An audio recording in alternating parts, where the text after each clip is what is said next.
Baseball and Whatever with your host, Justin McAwee. Because I was on campus and I had to appear like I was one of the cool kids, I would put the Star Wars book inside one of my textbooks so it looked like I was just studying for class. All right, look, there's only one return, okay? And it ain't of the king, it's of the Jedi. Vincent Francis Jankowitz IV. I'm a glorified fact checker. Last I checked, the most runs in a game wins. Actually, I am a fact checker. And Greg Probst. If you look at most Bond fans movie rankings, they have Casino Royale and Majesties in their top two. For me, these actually rank in the bottom part of my list. I mean, I love them, but they don't compare to Diamond Cross Forever.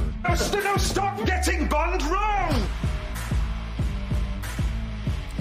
Alrighty, hello everybody, welcome back to Baseball and Whatever, episode 72, baseball, Bears football, and our favorite computer games or PC games, whatever you want to call them. I am Justin. Guess who's back after some time off to get done with some work? Vinny is back. Round of applause. Vinny, thank you so much for coming back. Boom shakalaka! Boom shakalaka! There we go. All right, and also special shout-outs to both Shaggy Von Doom from here in Puckburg and Locked On Avalanche podcast, and my colleague Jordan from Live School the last couple of weeks filling in as co-host. We appreciate it. It is really hard to do a show by yourself, so it is so nice to have... Oh, thank you, Vinny. You're too kind. You're wonderful. I was rambling. Justin. A lot of rambling. I'm full of hot air. What can I say? So yeah, Vinny's back. Greg also wrote in. He hasn't had a chance to hop back on, but he did include some thoughts on some things. So we'll share those thoughts. If you are a Greg fan, of course you are. Who isn't? And yeah, we got plenty to talk about. We got some potential managers for the White Sox. We got some outcomes of the Cubs season and what we're thinking for next year. And then the Bears and Vikings predictions and our recap of the Bears-Giants game, which... whatever. I don't know. It's pretty lackluster if you're a Bears fan. But then the good stuff, we'll get to our favorite PC games of all time. That's going to be a lot of fun. So, Vinny, welcome back. Let's get this started. If you are listening to us for the first time, you can reach us on a variety of ways. We also have our YouTube channel, Baseball and Whatever, youtube.com/baseball and whatever, twitch.tv/baseball and whatever, facebook.com/baseball and whatever, and Twitter. We are rapidly approaching almost 1,000 followers at Baseball and What. You can also email the show, like I said earlier, or text us and leave us a voicemail at 1-913-808-3278. That number again is 1-913-808-FART. All right, Justin, I yes, have to Vinny. say that I was disappointed. No audible fart sounds whenever you would do the. No, the I'm not a even good with your mouth. No. That's about all I got. That's pathetic. That's just me doing bad for raspberries Maddie. with Maddie because Maddie I know. I was gonna does say raspberries. I feel bad for Maddie. You don't do good raspberries. That's about all I can guess do that's better. as I'm blowing into my mic here. No, yeah, there you go. I'm not very good at it. I see. I thought you were going to go in a different direction here. I thought you were going to say you did not like that I did not do the famous numbers because Well, you're just doing it by yourself. I don't. Yeah, well, thank you. But I know you didn't. Were you gonna ask and answer your own questions? Pull like a Justin, George McCaskey? Who's your favorite 70? Oh, well, hold on, Justin. Let me get back to you. Yeah. I'd have to pull your dad. I'd have to be looking him up because I wouldn't know any of them. But I know I saw in the notes it was Greg that wrote in. He said famous 71s. Shout out to Scott Linebrink and Wade Davis. I forgot all about those two, to be honest. That they even wore 71. Wade Davis. But we are on 72. There was only one Blackhawk I can think of that wore 72. I dearly miss him since he was traded to Columbus and then went to New York, and he is a powerhouse as a Ranger. That is the one, the only, the bread man, Artemi Panarin. And that's all I got. I don't know any other 72s. There was only one other 72 for the Blackhawks. 1992, John Tonelli. I've never heard of him. Yeah. Okay. Only wore it I don't know. Let's see how long he played season? for. He had a what was that? He played a lot of years actually. Oh, really? Yeah, he played mainly with Calgary, the Islanders. 8 years with the Islanders. Wow. Only 1 year with the Blackhawks though. Okay. 1 year with 14-year career. Well, he stuck around pretty well. And Four-time Cup winner, two-time All-Star. I'm kind of sad that I don't know. Is? No, I don't know what. Was he a 90s guy or an 80s guy mostly? 80s and early that- 70s that or might- mid to late 70s. Yeah, that's probably Okay, well, why. that makes me feel a little bit better. So he was probably Yeah. winding down his career when he got to the Hawks. Then. It was his second to last year. His Okay. last season was playing with Quebec. Oh, the Nordiques. I've been so close to buying a Nordiques jersey every once in a while. They have really cool, or they had really cool uniforms. I hope they bring them back someday as a team. How? They don't have a team currently, No. do they? They moved Okay. to Colorado in '95, became the Oh, okay. Avalanche, and won the Stanley Okay. Cup the year they left Quebec. So, Oh, or at well. Quebec, I guess, if you're in French Canada. But anyway, what other 72s you got for us, Vinny? You don't have any Bears? No, you're asking No the wrong guy Bears? for Bears numbers. No. All right. Let's see here. Alex Leatherwood is currently reserved, I guess. He hasn't. Yes, he he's still has out with mono, I think, right? Yeah, he just came back. He was seen at practice wearing a T-shirt. As So- somebody who had mono in high school, it is not fun, and I had a mild case. Not good. Not No. good. My sister had a really bad case. Before Alex Leatherwood, you might recognize this name. He's the junior, but Tyrone Wheatley. Do you remember Tyrone Wheatley Sr.? No. Running back for Oakland during their good days with Rich Gannon, John No, Gruden? I don't remember him at all. One of my I remember favorite Rich Gannon. Raiders. Yep, Tyrone Wheatley, but this is Tyrone Wheatley Jr. He was an Oh. offensive lineman, not with the team anymore. It Okay. says 2021 to 2022. I'm assuming, if anything, he's on the practice squad. Okay. Doesn't say he's with the team. Before that was Charles Leno Jr. Charles Well, Leno remember him. Jr., I remember, yes. Yes, Charles Leno Jr. I think he was, if I remember correctly, he proposed on the field when the Bears clinched the division under Matt Nagy, if I'm Oh. remembering correctly. I completely forgot about that. Oh, wow. Justin, you don't know your Bears history. at all. No, I try to know as little about the Bears as I can because they disappoint me so much. That's okay. Well, pretty much all Chicago sports disappoint in some way. At or some point in another. time, yes, they do. You're right. Yep. Before Charles Leno Jr., the next notable one would be Gabe Carimi. Yes, I remember him being kind of a bust in a little bit, right? Yes, from Wisconsin. Yes, bust. Yes. Before him, Quasim Mitchell. That name rings a bell, but Yeah, I can't picture the guy though. no. Tackle guard, war number 72. Played 21 games in his career, all with Chicago. So, Huh.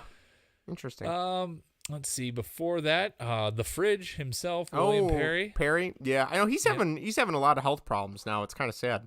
Yeah, he was a big guy. He's a big dude. Yeah. Let's see.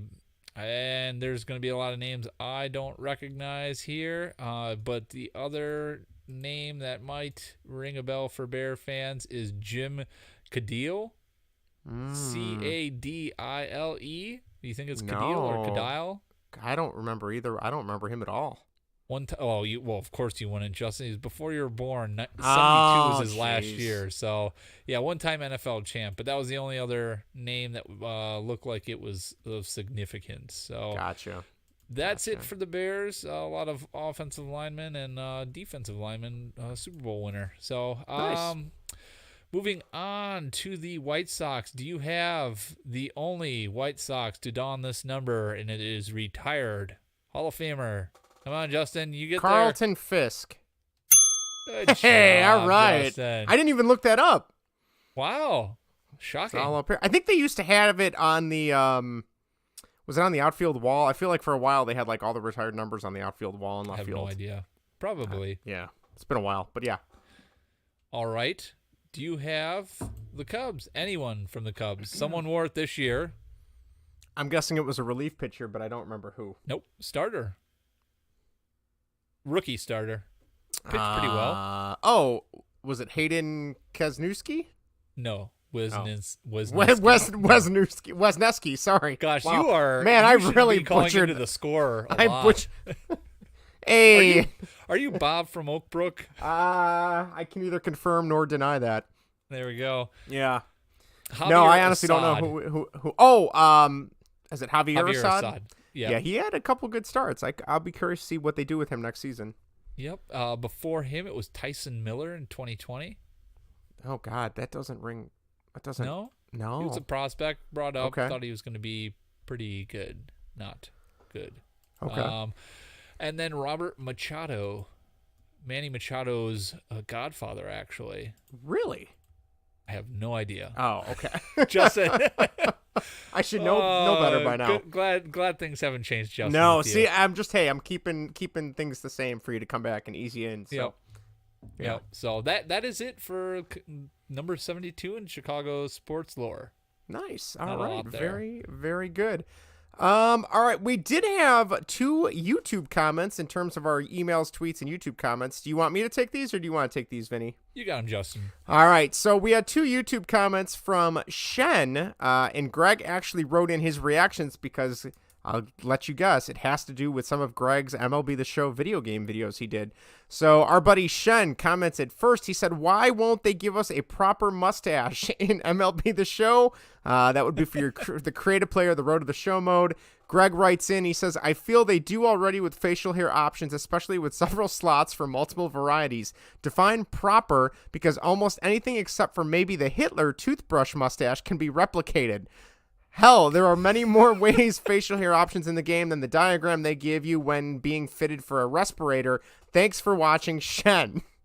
Oh, I can't wait till Greg comes back. I miss his Right? his banter. Anyway, Yes. Shen also goes on to reach out, and he says, "No need to make this type of video every year, guys. It never changes. Sony Computer Entertainment of America is so lazy."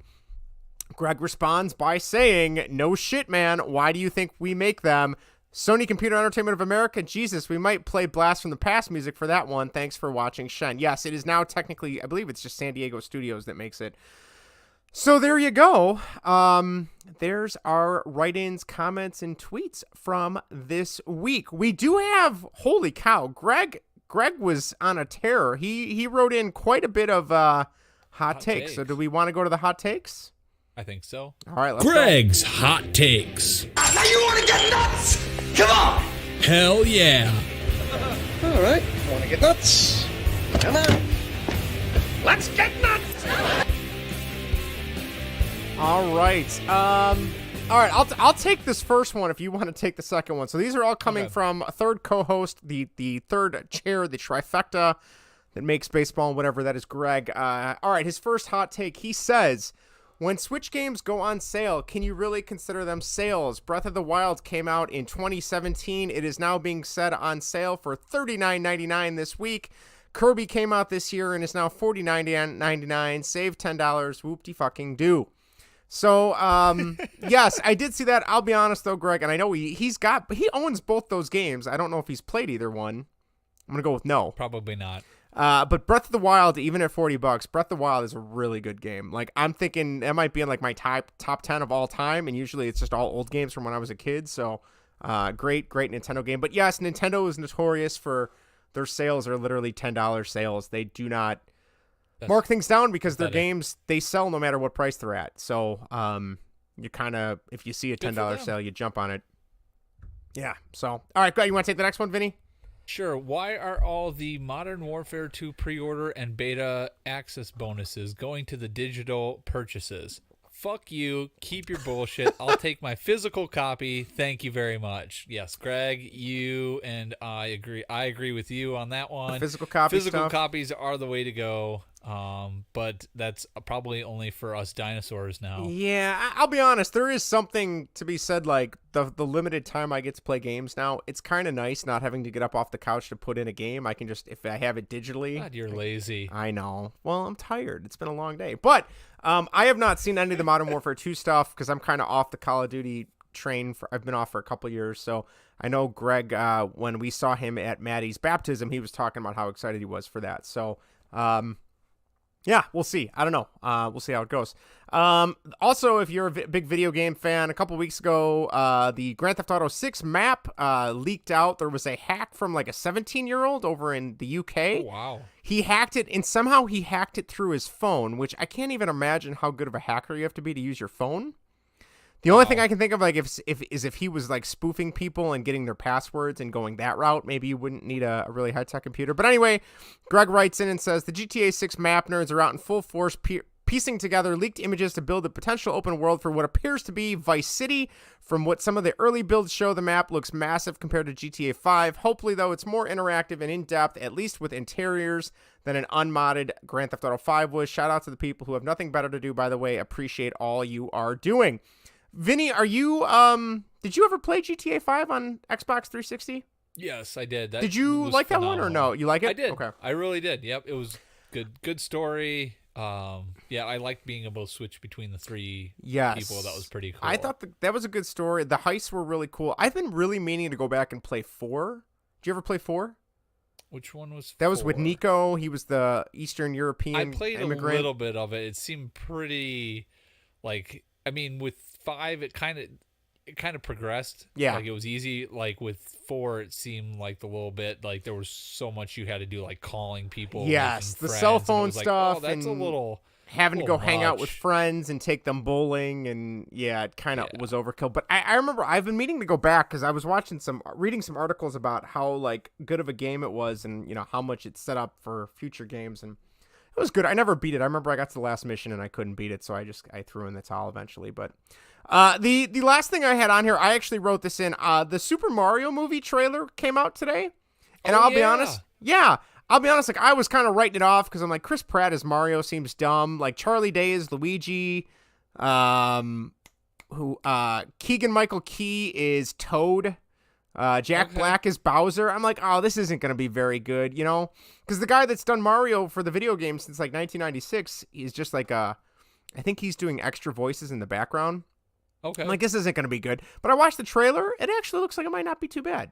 Like for a kids movie, pretty good. Yeah. I mean, it's the Minions. Is it Illumination? I think is the Minions company that's making it. So they have a little bit of experience. I kind of see but that in there. Yeah, some of that stuff in there. But yeah, it looked yeah. pretty good, I would say. The opening scene with Bowser, and then I don't know who those Penguin characters are. I'm assuming those are supposed to be like the Penguin. Did you ever play Mario 64 on Nintendo 64? I did not. No. Okay, there's a level with penguins, and there's a baby penguin and a mom penguin, and you can take the baby penguin and just chuck it off a cliff, and that's what people would do. So I think it's maybe like an Easter egg to that, maybe. Okay. Because it looks. I'll have to send you a picture. It looks like the same exact model, just in HD. Yeah. But yeah, so we'll see how that goes. But that's all I got. You got any other hot takes of your own or no? I don't know. No? All right. That works for me. Real quick, In the Clutch Apparel is one of our awesome sponsors. Thank you again to them for joining up with us on baseball and whatever. In the Clutch is the sports apparel company known for their licensed MLB, Negro League, and MLS apparel, along with great shirts to rep your favorite hockey, baseball, and football teams. Even better, head to intheclutch.com right now. Use promo code baseball and what, and you will get 10% off your order. So once again, head to intheclutch.com, pick out a shirt you like, and at checkout, use promo code baseball and what. You'll get 10% off your order. And, yeah, that's it. So thank you to the folks over at intheclutch.com. We appreciate it. Oh, boy, we got some baseball talk. Let's go, Vinny. Baseball. Welcome back to Major League Baseball. Sort of. Taking a look at Chicago's 2 favorite teams and other happenings around the MLB. All right. The White Sox season has officially ended today. I can't remember which, but realistically, it's been over for about 2 weeks now since the Guardians put the kibosh on them. But really, ding dong, the old fart is gone. Tony La Russa finally comes out and is officially retiring, which I don't know if you saw any of that press conference. That was something to watch. Like, I just saw the picture of the team sitting in what looked like a lecture hall, and they were just like kind of in.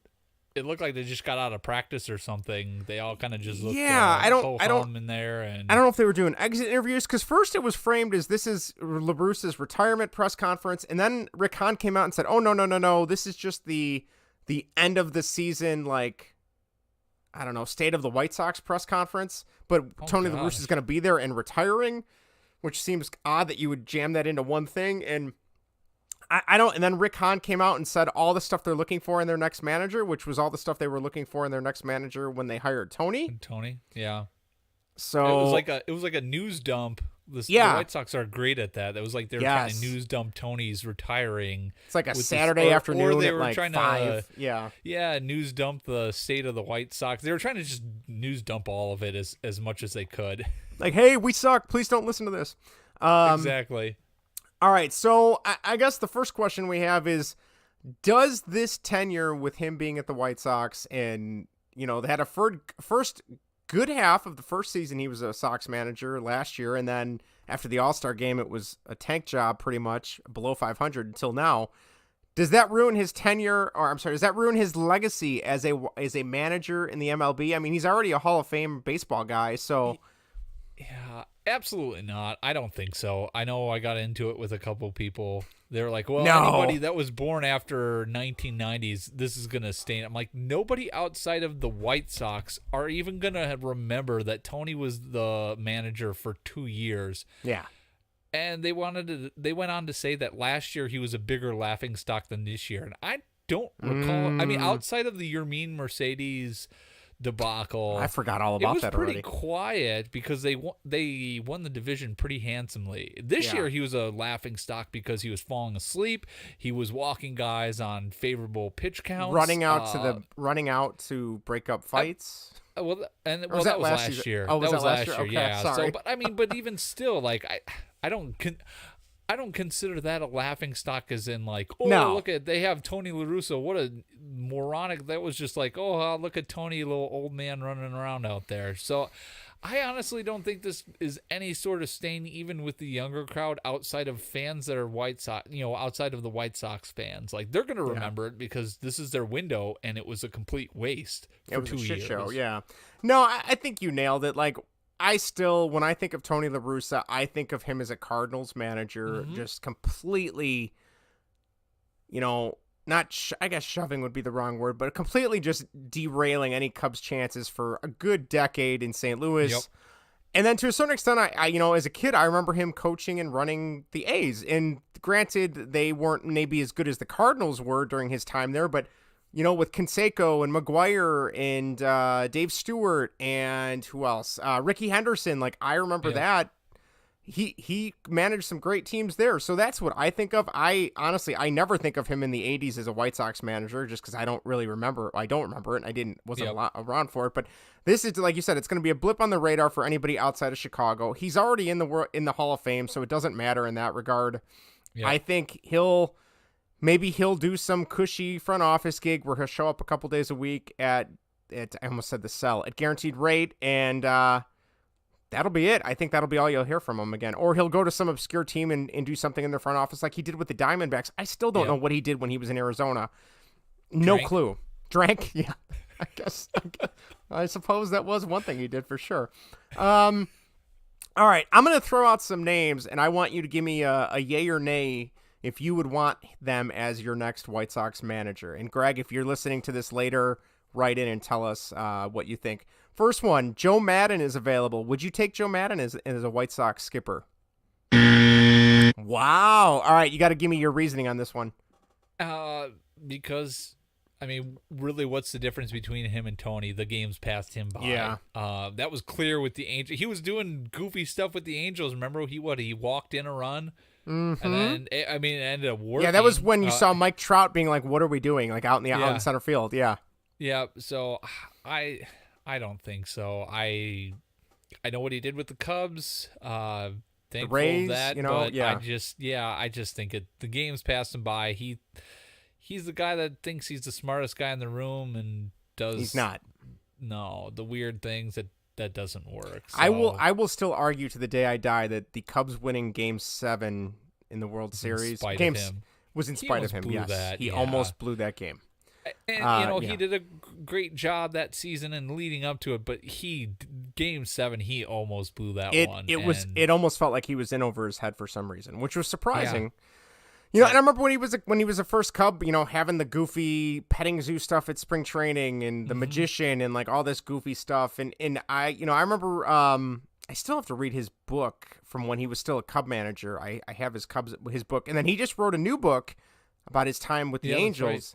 And in it, I guess he talks about when he got fired from the Angels, which I feel like for a book that's just coming out. That must have been like the last section he wrote, or Tom Verducci wrote, I know, with him. And he just mentioned that the GM came to his house, and it was right after he had gotten a mohawk haircut, because he was going to. That's right. He was getting a mohawk to try and psych up his team, which I don't know. That wouldn't do it for me. No, I'm just thinking, like, if my boss came in tomorrow with a mohawk and said, "Hey, I'm here to psych you guys up," I'd be like, "You could have saved yourself the money," you know what I mean? But that's just me. So okay, no on Joe Madden. Greg wrote in about this next one. Mike Matheny just got fired the other day. I know the answer to this one, but would you want Mike Matheny? Okay, going back to Joe Madden. Really yes, I'm quickly, sorry. Go ahead. I don't know. Maybe Joe Madden wouldn't be bad just because of the goofy stuff to get this team's mojo back, because they seem like they were zapped. Compared to what they were doing the year before. But again, I don't think so. But maybe that little possibility, having the petting zoos and stuff would tap into this team's energy and change the game, because they really didn't change the game this year. And they talk about they had their swag. He definitely brings a certain amount of swag with him. Yeah. But I feel like he brings something with him. I don't know if it's swag. I don't know what it was, but it's unique. It wore off very quickly on me. Yeah. Like the first couple of years, I'm like, I love this guy. He's great. He's a character. Yep. And then by like the third year, especially after the World Series, when they were not doing well, I'm like, you know what? I don't need the silly games. Like, your team is garbage right now. And granted, I know you're the manager. You're only helpful for so many wins and losses per season, but I don't know. Well, even Evan Longoria said that too after he had left. Like, that's all fun and games, but that kind of wears out after a while. Yeah, that even came from one of his ex-players. So but okay, moving on. Mike Matheny. Yeah, no. I kind of hope, and maybe this is just because I don't like him from his Cardinal days, I kind of hope he is not a retread somewhere, and I hope this is kind of the flushing of Mike Matheny out of the MLB, because he did nothing in Kansas City. Mike Matheny to the White Sox would be fun to listen to Dan Bernstein's head explode on air. It'd be huge. He disliked Mike Matheny, so it'd be fun to just listen to that aspect from an entertainment standpoint. But I don't think he would be a good fit for the White Sox. Not at all. The entertainment value would be excellent, though. This was one that I heard floated on sports radio out here in Chicago a couple times.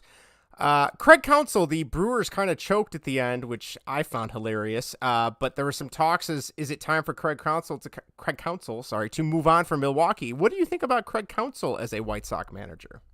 Interesting. Okay. I don't know. I always felt that he was overrated. Agreed. I think he had a lot of good bullpen arms, and for whatever reason, he abused that bullpen. Yes, he did. And I was always waiting for those arms to fall off, and they never did until about this year. It seemed like they finally expired, and Hader is no more, and Devin Williams doesn't know what he's doing out there. I think he was an extremely lucky manager. I don't know how. He won Manager of the Year, I think, a couple times with the Brewers. I think you're right. To me, he's, I think, the Brewers' most winning manager for franchise history. So I guess, you can't go wrong. Maybe he can be lucky with the White Sox, but I don't know. He seemed to have the Midas touch for a really long time with the Brewers. I guess I can't call it luck, because whatever he did work. Sure. But yeah, I always felt that he skated by on bullpen arms that held up longer than they should have. But I guess maybe that's a testament to his good managing. He's able to tap into into those guys and get the best out of them. But I don't know. It's better than the first two options, yes. I guess. So maybe I'll put a maybe on that one. Maybe on that one. All right. Two other ones, and then we can move on. So I heard this one a couple times. He's been with the Guardians, I think, for almost a decade now as their bench coach with Tito Francona. Sandy Alomar Jr., what do you think about that one? I feel like he's interviewed for jobs here and there, but he never gets them. Yeah, I don't know what that's about. I mean, he would fit the profile, right? He comes from good pedigree, being Francona's understudy, I guess you'd call that. Yeah. That checks off. Experience is, I think there's something they're looking for. Somebody to be able to, I guess, talk with and be able to coach up the Latin players that they have. That would check off that box as well. So I think that's definitely probably far better than the other three options. So I would say yes. Okay. Sandy Alomar Jr. The only other one that I've heard quite a few times is I believe he is the bench coach for I think he's the bench. I don't know. I thought he was the bench coach for the Astros, and that is Joe Espada. I know I've heard a lot of good things about him. Younger guy, in terms of baseball manager, he's 47, but he's another one I've heard quite a few things on that.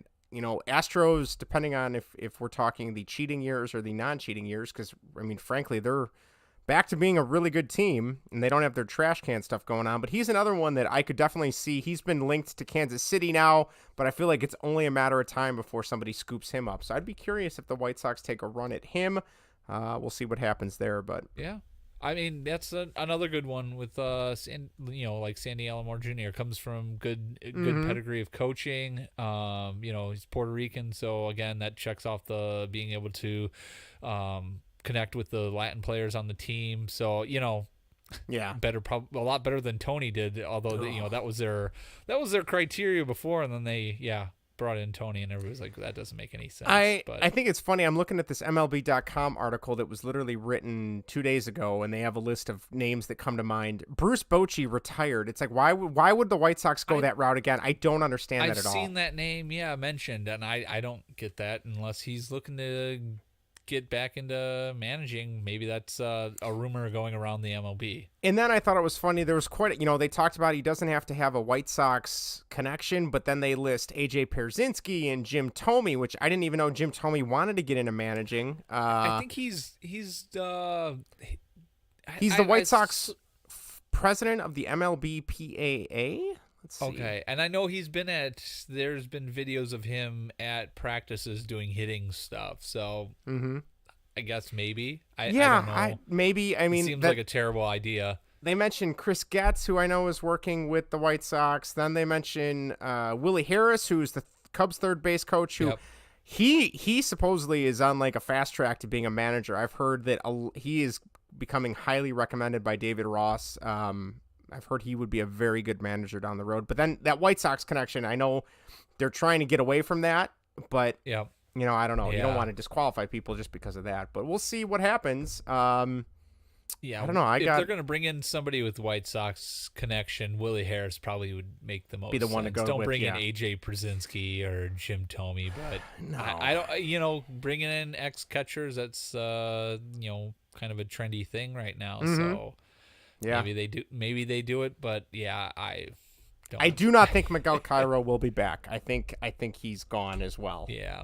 But all right. Do we want to jump over to the Cubs? Jason Hayward came out, kind of did his farewell press conference.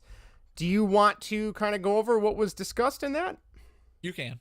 Okay. I don't have anything on that. I don't have anything on it either. Hold on. Okay. Let me hold on. See, you might have forgotten. This is amateur hour, Vinny. Yes, it is. Let me hold on. Jason Hayward press conference. Here we go. It says he will rock that badge of his maligned contract. Let's see what Yahoo Sports has to say.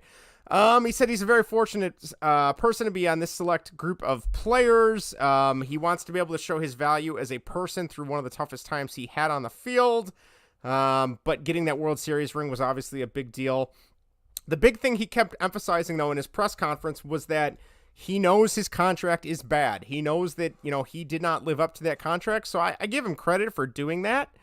In his 7-year total with the Cubs, he produced a 6.8 WAR. That's it.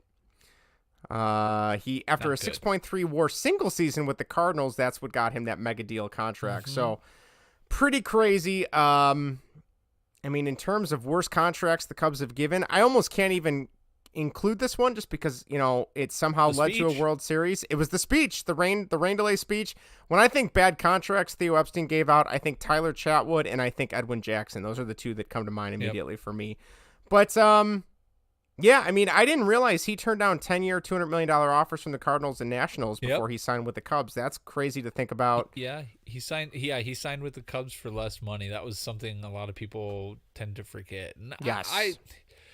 For as bad as a contract that was and how that kind of put the kibosh on potential other deals, Jason Hayward was a pro's pro. I mean, every year he would arrive to spring training with a new batting stance. Mm-hmm. It never worked, but the fact that he would go out and do work on the offseason to try to fix his swing was just a testament to how much of a professional he was, and he always played great defense. So I mean, that aspect of it, he was pretty much just a defensive replacement by the end of his contract. Yeah.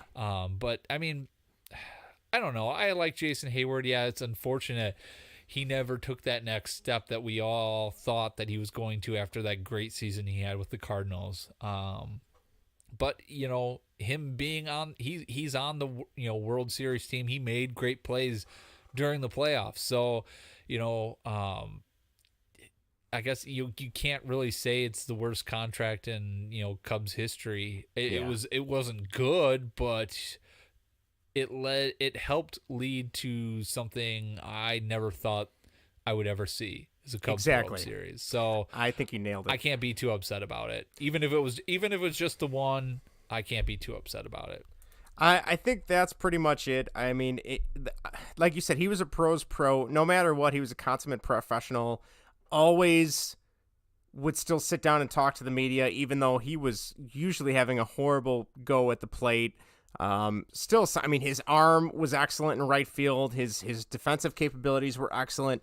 Seemed like a team leader, kind of took other guys under his wing. Yep. And just the fact that, I can kind of appreciate, and he said this in the article too, he wrote for the Players Tribune, was that he appreciated that, Jed said, hey, we're done after this. We're going to let you go. We're not going to finish out your contract. And it wasn't kind of like that, leaving him hanging all off season. It was all done pretty above board, and they kind of were very honest with him. And it sounded like he really appreciated that. So to Jed Hoyer's credit, I know I like to kind of complain about him occasionally.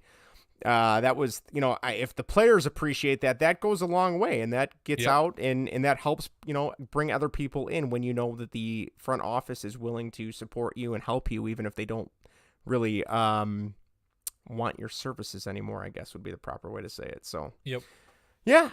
In terms of the 2023 outlook, I know we were kind of talking about whether or not the Cubs outlook looks better than the White Sox. I'll be honest, I'm really excited for next season as a Cubs fan. What?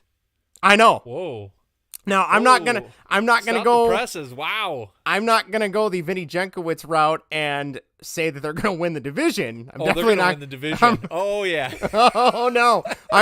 You should have learned your lesson by now, Vinny. I'm not gonna go that route, but when I think about some of the young guys that came up, and especially their pitching. Granted, I know pitching can be very fickle. The bullpen especially, but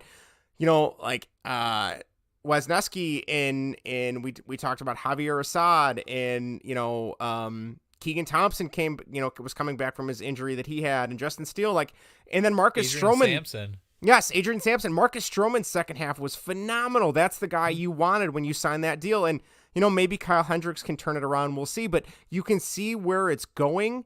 And it makes me so exciting. And then you think about, okay, everyone keeps saying they're going to spend money and they're going to not break the bank, but they are going to bring in players to assist with where they're going. And they could have a competitive team again where, I mean, this division is not that good. And I would love to see the Cardinals brought down a peg again. So, I'm optimistic. Now, if you're going to compare that to the White Sox, I think I'm more optimistic for the Cubs than the White Sox right now. Just in terms of potential, the White Sox, all their potential is already here. And if you have another bad season like they did this year, I mean, I don't know. But what about you? Where you stand on the outlook for 2023 as a Cubs fan? Yeah, if the Cubs spend and they get a frontline starter and they get at least one of the shortstops, I would love for them to get two shortstops, two of the big shortstops on the market. Trey Turner and Carlos Correa would be awesome. And then, if they can get an ace, Carlos Rodon, I can't think of the guy's name from Japan who's going to be. Yes, coming I know over. who you're talking about. Yeah. If they can get either of them, and maybe another middle guy, I think that's gonna bring you great depth for starting your starting rotation, because you would have Wisniewski, and probably Steele on the back end with Stroman, Hendricks. Who knows? Maybe Adrian Sampson there, and then you get your frontline starter. Maybe they bring back Drew Smyly, to be that kind of back end middle of your rotation type guy, which would be great. He pitched really well for the Cubs. So it's going to be interesting. If they make all the moves that we're being told they're going to make, they very well could win the division, Justin. Yeah. I mean, you're not wrong. You're not wrong. They still have Ian Happ under contract. It'll be interesting to see what they do with Wilson Contreras. I'm assuming they're going to give him a qualifying offer, which who knows if he takes it or not. Right. He might get a couple more years on the market, and that gives him more, security and stability with his salary, his contract. So who knows? And then, if they, do offer the qualifying offer and he doesn't take it, they get that draft pick that they can use then to sign one of the shortstops maybe that has a qualifying offer. Right. They might also make trades too. Who knows? With as deep as the farm system is right now. It's going to be very interesting for the Cubs this offseason. Now, for the White Sox, I have no idea what they're going to do. No. There's too many DHs they're just going to get a bunch baseman. of. Yeah. Oh, yeah. That's the problem. You have Eloy Jimenez. You have Gavin Sheets. You have. Who knows what they're going to do with Jose Abreu? Are they bringing him back? Where's Andrew Vaughn going to play if they do bring him back? You have those four guys that all are very limited. You can't have not Gavin Sheets. Well, you can't have him out in the outfield, but you can't also have Andrew Vaughn out there again. You just can't do that. Well, and then what do you do with Eloy? I mean, do you have him in left, or do you have him DHing? And then they're catching from a.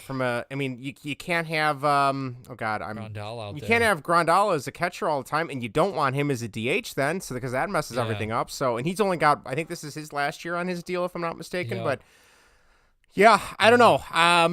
It's a mess. It is. It is, and it's amazing what one season can do. I mean, the beginning of this season, we were so. I remember joking with Greg, it's like, it figures there's a lockout, the season's going to get canceled, and this is their time to win the World Series. And then you look at them now, you fast forward to the end of the season, they are the furthest, not the furthest thing away. There's other teams that are worse, but in terms of their aspirations, they are nowhere near that now. So, well, I picked them to win the World Series. You did. I had a lot of bad picks, but you did. It'll be fun when we go through those picks again. Yes. Maybe after the season wraps up, just to see how bad. Were they? I've already been thinking about that, and just I think I've gotten almost. I think I got everyone except I think the Dodgers division winners. As I think they were the only division I picked right. Every other division I picked wrong, which I think I went more with my heart than maybe my gut. I know I did the same which thing. Was a mistake, and maybe next year I'll pick better. But I know my World Series winner is not correct, and that was they were a 500 team this year. So Rick Hahn's got a lot of work to do, and he had a lot of mistakes himself. So it's gonna be very interesting to see what they do. I honestly think they need a bounce back year from a lot of guys, and a lot of guys to stay healthy all year for them to actually do something next year. I almost wonder any other organization, any other franchise, would Rick Hahn still have a job at this point? I mean, because he's been there for almost a decade now. Maybe the Pirates. The Reds, I don't know. Teams that don't care about winning, but he's only had 2 winning seasons, right, in his 10-year career. And I know his hands are tied too. Yeah, that sounds about right. His hands are tied too, considering I would still argue he's still got to get approval from Kenny Williams, but Yeah, you're right. He built this team. This was supposed. His team. He did it his way. Kenny Williams is out. Supposedly out of the picture. Supposedly. Bringing in Tony wasn't his doing, but these are his players, and really, how much does a manager? A manager's supposed to cost what? Four games. Yeah, that's Tony, the average. Maybe 8 with Tony. Still like that. This team should be better than that.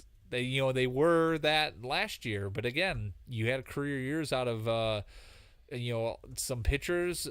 You had a career year out of Yasmani Grandal, who came crashing back down to earth, and now he, averaging out those, or his tenure with the White Sox, he's his career average. Yep. Rick shouldn't have a job, but he does. He's not good. This is Jerry's team, so Jerry doesn't care. I mean, if I had Jerry as a boss, the fact that he's that loyal to his employees, that's kind of nice to see. But all right, let's jump over real quick before we get to the Bears talk and our who's hot, who's not. The home run chase, Mike Judge. That's the Beavis and Butthead guy. Yes. That is not Aaron Judge. Aaron Judge hit 62. Wow. Aaron Judge hit 62, and I know they gave him the day off for the last game. Vinny, who do you consider the record holder of the home run? Bonds. Yes, Bonds. It's Bonds. Yes. I There's saw no clean record. There's no 162 record. No, there's none of that crap. It's Barry Bonds. He's the record holder. You can take your steroid BS crap and shove it up your butt because it's not right.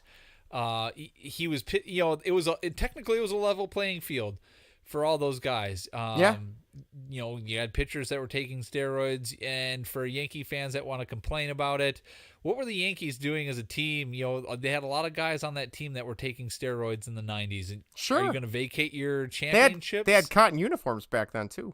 Yeah. Cotton's king.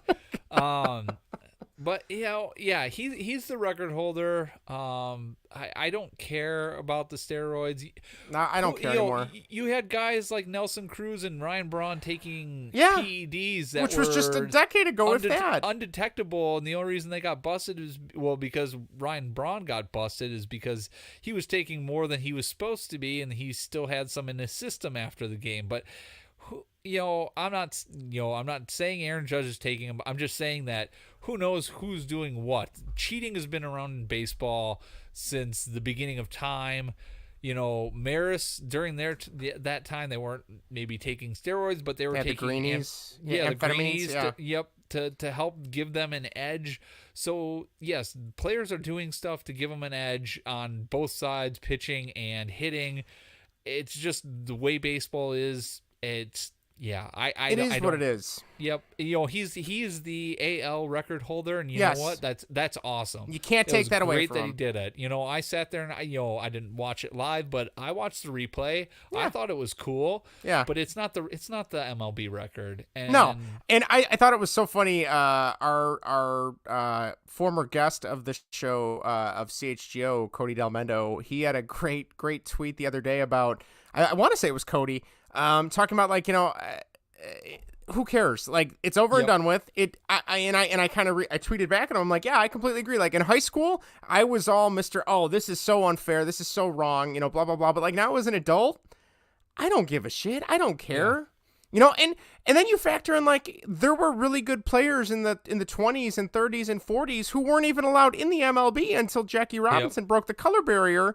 So if you're going to complain to me about steroids, what about all those guys in the Negro leagues that were probably just as good, if not better, but they're not in the in terms of the record leaders? And can we also just say like Roger Maris Jr., dude, sit down, relax. Yes. Like, I get, like, if my dad was the home run king in the AL, I'd be really proud and wanting to be there to, like, pass that on to the next person. But, Jesus, dude, calm down. It relax. I don't know. I'm so glad that, Judge has it. Now we don't need to listen to Roger Maris Jr. anymore. He can go back into obscurity. Man, wherever he the hell really he's made from. his 15 minutes of fame for like the past like 3 weeks. I really wish Judge would have done it a long time ago because gosh, was he getting annoying about the MLB needs to step in and make different records because they did that for my father. Well, it wasn't right when they did it for your father. Right. It's not right now. So just shut your mouth. Just congratulate Judge and move on. We don't need to hear about your opinions. You're not some expert on this because your father had the record. Yeah. You're a fan. Your father had the record, not you. Yeah. Shut up and move on. Yeah. And to my knowledge, Roger Maris Jr. is not a baseball player, so I don't really need to care what he has to say.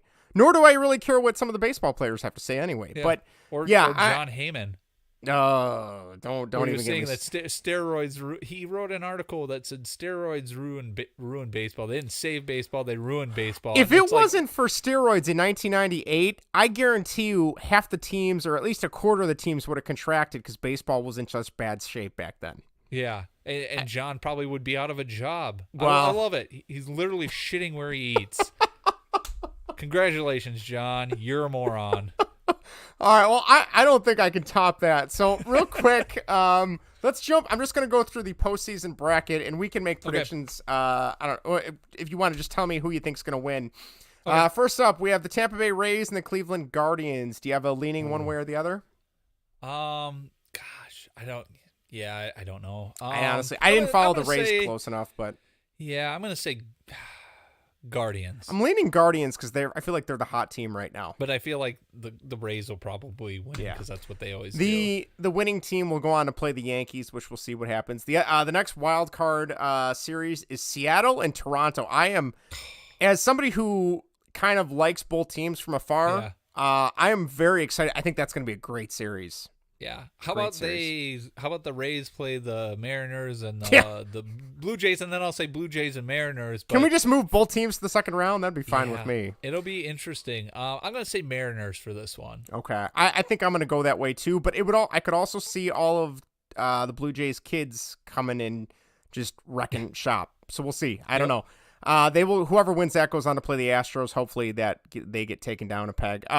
The Phillies and the Cardinals. My heart says the Phillies because I hate the Cardinals, but my brain says the Cardinals are going to win that one. Yeah, I'm going to say Phillies, but I think it's going to be the Cardinals. Ugh. And then we have the Padres and Mets. I'm going to go. Good one. It is. That's another. That and the Mariners series is the two I'm looking forward to watching. I'm going to go Padres. If the Mets don't get their heads out of their ass after the Braves kind of track them down.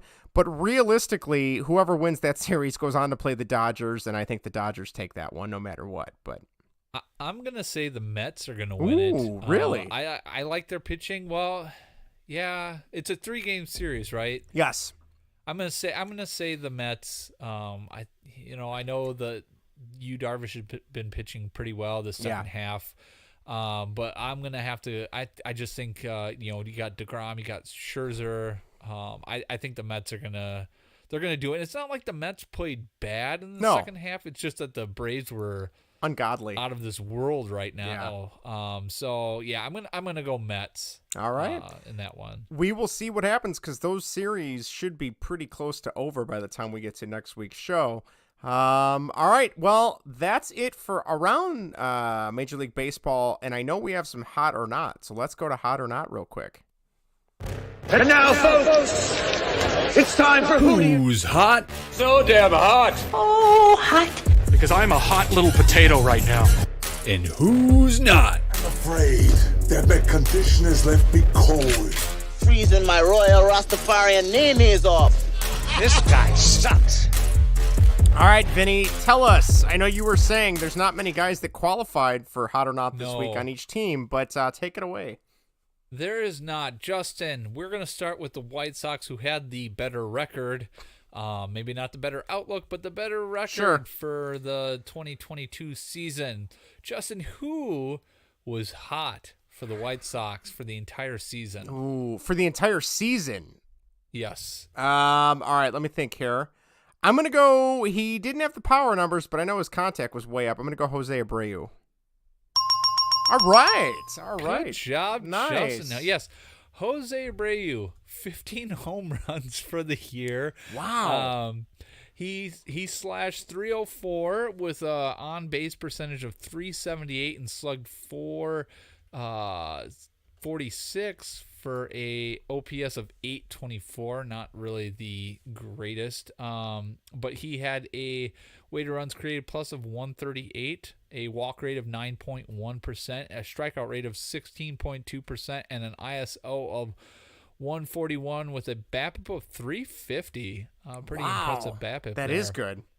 Yeah. So, in the same sense, who was not hot for the White Sox this year? Oh God, where do I begin? But I'm gonna go with a lot of crap to pick from. There is. You gotta say you gotta have the at bats. He's got to be qualified. I want to go with Yoan Moncada. Oh, he didn't get enough at bats. All right, who is it then? It is AJ Pollock. Oh, poor guy. Gets traded early at the beginning of the season and all downhill. Yep. Slash 245, on base percentage of 292, and a slugging of 389 for an OPS of 681. Weighted runs created plus of 92. Walk rate of 6.1%, strikeout rate of 18.6%, ISO of 143, so a little bit better than Jose Abreu, and then a BABIP of 278. Pretty poor.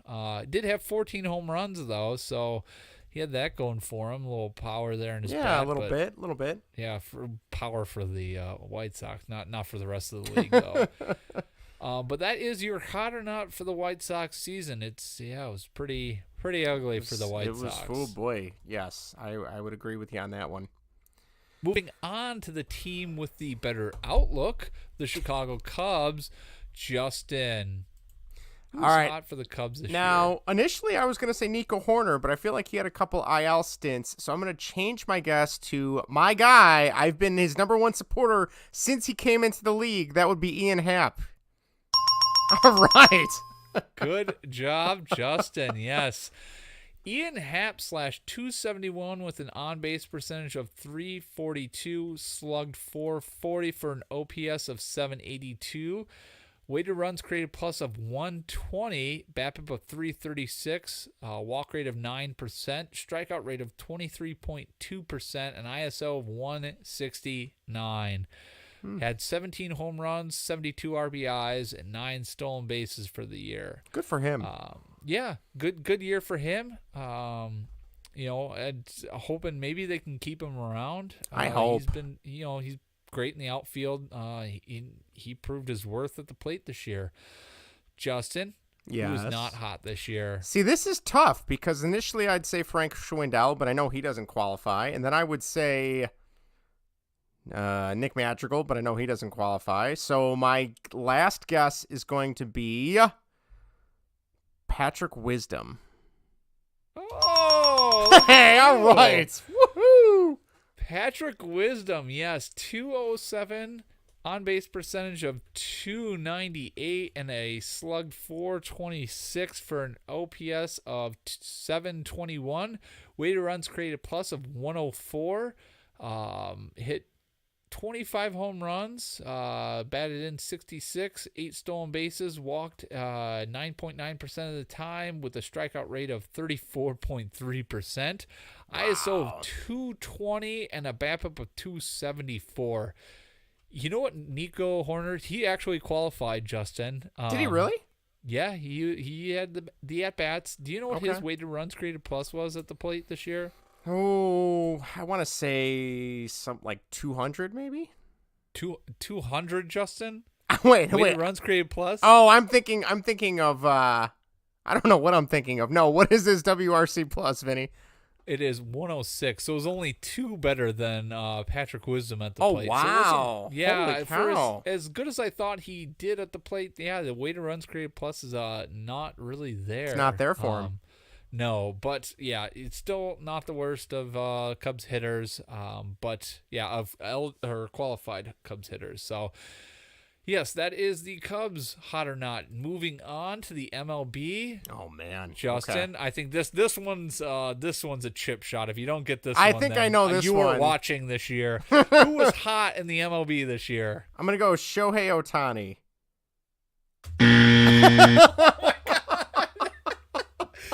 Oh wait, Aaron Judge. Aaron... What? Sorry. Shohei Ohtani is just my default answer with American League stuff. Oh my God! But it Justin, should. But apparently, it should be Aaron Judge. The fact that Aaron Judge almost won the Triple Crown should have led you, and he hit 62 home runs. Should have told you that he's not the home run champ, though. It just went right over my head. Yes, it did. That really weighted into your decision. Aaron Judge had one of the best hitting offensive performances since Barry Bonds's. I think it was. I don't. You don't say. I don't think it was his 73 home run year that was his best one. But yes, okay. It was one of the historically greatest offensive seasons for a single player since Barry Bonds, and that's Aaron Judge. Not Shohei Ohtani. No, okay. Not Shohei Ohtani. He finished slashing .311, .425 on-base percentage, and slugged .686 for OPS of 1.111. Weighted runs created plus of 207. That's why I was. Okay. Yes. I was just thinking of Aaron Judge. I'm sorry. Yes. The only time you were. Had 62 home runs, batted in .131, stole 16 bases, walked 15.9% of the time with a 25.1% strikeout rate, an ISO of 375, and a BABIP of 340. The next closest ISO was, let's see here, just to put in perspective, was Yordan Alvarez of Houston with a 306 ISO. Wow, holy cow. That's how good Aaron Judge was this year. Wow.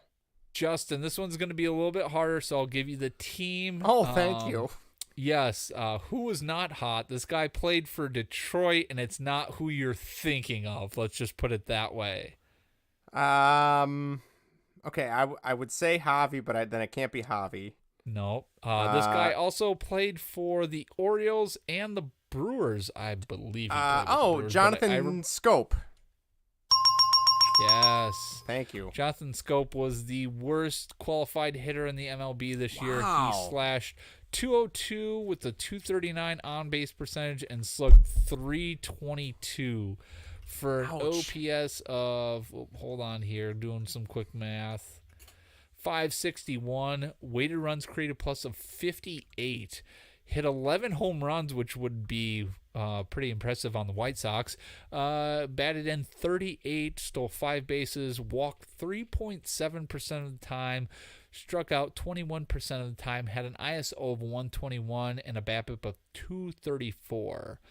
Jonathan Scope is the worst hitter of 2022. Ooh, tough break for that guy. Holy cow. All right. Well, some might say Aaron Judge was the hottest hitter in the league this year. After Shohei Ohtani, right? After Shohei, yes. All right. To go from something super hot like Aaron Judge's career this season to something that's just kind of meandering and mediocrity and crap, let's go to the Bears. Manures of the Midway, where the guys talk the pile of horse crap that is the Chicago Bears. When you consider the other choices, manure is actually pretty refreshing. You know, I just have to say, I knew this season was going to be bad, but the lack of talent they have surrounded Justin Fields with is really rough to watch. I don't know. It's Vinny, I'll let you break this down because you're better at this than I am in terms of Bears football. But you go ahead. Do you want to just kind of break down how the Bears-Giants game went? Yeah, it wasn't a good game. The poor field goal kicker scored all the points, then he got cut the next day. Yeah, well, they cut him because Kairos he was still on the practice squad, and they wanted to give him an opportunity because he perform so well. And Yes. I understand that. Although I get that. And they're if they were a contending team and they cut him, it would be like, what are you guys doing? Because if Santos goes down again, you need somebody. Yep. You need hopefully somebody kicking back there that you can rely on. But I get that. I get give it. the guy Yeah. a chance to go somewhere else and kick full Right. time. The game plan for the defense was pretty obvious. Stop the run. They didn't do the. I mean. They did okay. It could have been worse. I mean, I think what's his name? Saquon Barkley rushed 31 times, and he averaged 4.9 yards per carry. It could have been worse. The way that I mean, they gave him the ball, but they did it. They overcommitted some of the guys on a lot of those Daniel Jones's runs. They were getting. The guys weren't containing on the edge. They were getting sucked in, which was good. Daniel Jones was selling it well, but again, why are you getting sucked in? I've never played. I don't get that. You're on the far right side. The run's on the left side. If you're on you're on the right side. That's on the left side. The run. You're not getting. They show them like creeping in. Where are you guys going? You're not getting to the ball carrier. Either you're going to get jammed at the line, running behind blockers, or he's going to be down the field and you're going to be chasing anyways. You're not getting there. Contain, hold your containment. And they didn't do that until the second half. Again, there were second half adjustments. Yeah. They only gave up 6 points, 2 field goals to the Giants in the second half. They shut down that bootleg in the second half, which is nice to see. Again, I don't know why it takes to the to the second half. Half to do that. That was obvious to everybody watching that they were getting burned on that. They should be making those in game. But again, I can't be too upset. This coaching staff is making second half adjustments, something that Matt Nagy was allergic to during his tenure, and a lot of Bears coaches were allergic to during their 10 years here. So again, that was refreshing to see. Luke Getsy, kind of wussed out on this one on his play calling. I like, he's been taking a big hit. People are calling him bad. Yeah. I like what he's scheming of. I just wish he would be more aggressive. And that kind of goes to Eberflus as well. Maybe go for it on that 4th and 2. And I know it worked. They punted. They stopped them. They punted them. Got the Giants deep in their own territory at the end of the game. The Giants, they stopped them. They punted it, and then the rookie got too excited, lifted his head up, took his eye off the ball, and fumbled. So it didn't work out. If he would have just fair caught it, they would have had a chance. And I was really looking forward to seeing what Fields was going to do on that final drive. Yep, we saw what he did last year on some of his late drives. But maybe go for it on 4th and 2 instead of hoping you get the ball back. Right. I get it. That's kind of the old school mentality, is to punt it, trust your defense to lock them down and maybe get better field position. Maybe the punter shanks it off his foot or something. You're starting at their 40 or something like that. Their punter is a phenomenal punter, and he blasted that ball out of the end zone. So it was an ugly game. It was a game that a team that lacks talent loses. Winning team, teams that are contending win that one, I believe. So it wasn't pretty. There was good. I think it was from Justin Fields' standpoint, it was a lot better than the Houston game. That deep ball to Mooney, that was like the only deep ball they really attempted, it seemed like, from what I was, the majority of the game I watched. And he hit him beautifully. He hit Dante Pettis in a tight window. Dante Pettis, of course, couldn't catch the ball. For a wide receiver, that's what you get paid to do, catch the damn ball. And he got harped on by Dan Weeder was saying, he had an underthrow to Mooney. Well, yeah, it was a bit of an underthrow, but again, it was where his receiver could go get it, and he just didn't come up with the ball. which, okay, whatever. It's probably on both of them because it was right there for Mooney. He just didn't come up with it. I thought it was a lot better game. Sam Mustipher needs to take a seat and never play again. He was getting blasted right in the middle, and that was something that Trent Dilfer had mentioned. He breaks down on every Monday. If you're able to, as a Bear fan, listen to 670 The Score, listen to it. Danny Parkins and Matt Spiegel on their show. Trent Dilfer comes on and breaks down the game for the Bears and does a great job on breaking down what Justin Fields did. But he said, he goes, for any quarterback that's getting pressure in his face like Justin Fields was, it's impossible to win. He goes, I don't care if you're Tom Brady, Aaron Rodgers, you're having a bad game if your center's getting blown up. And that's exactly what happened. Numerous times he had to flush out of the pocket. People were saying that, he missed Darnell Mooney on the seam route. There was one where they're near the red zone and, he rushed. It's a 3rd and 10. He gets the first down, and people were getting upset. Oh, he missed the open receiver, but he's already running as that opens up for him. Yep, you're exactly right. The safeties both move away and look in opposite directions as he's running. And honestly, he got the first down. He kept the play alive. He kept the drive alive. That's, yes, he could have had 6, but again, sometimes you throw it away to live to see another day, and that's what he did. He got a new set of downs to maybe where they could have called up another passing play, maybe if Luke Getsy had the stones to do it. But again, I think that the game fell more on the offensive line and more on Luke Getsy's passiveness and play calling. Hopefully, they got the Vikings this week, and the Vikings are coming back from London. We'll see what they do. Justin, were you able to watch any of the game? The Bears game? Yes. I watched the first half of the Bears game. And what were your thoughts on it? It was just, I don't even have words to describe it. I feel like I'm just sitting there and granted, yes, I should be supportive of the team that I follow, but it's like, this season to me is just kind of a wash. Like, I just want to fast forward to next season when they actually try to surround some of the players with talent. It's really hard to watch. Like you said, Vinny, the only saving grace is that second half, halftime adjustments is really exciting to see because Matt Nagy, similar to Joe Madden, thought he was the smartest guy in the room and would be like, oh no, my scheme, my system is going to break through and I'm going to be fine. And it never did. No. Yeah, I think you nailed it with the offensive line. I think with Mustipher out now, right? Isn't he hurt? No, it's or not Mustipher. Cody Whitehair. Cody Whitehair. So now that Cody Whitehair's out, is it Sam Mustipher is going to play center now? And then I think Tevin Jenkins and I can't think of the other guard. Lucas Patrick will slot in next to him, I think is what I heard supposedly, today. Yeah.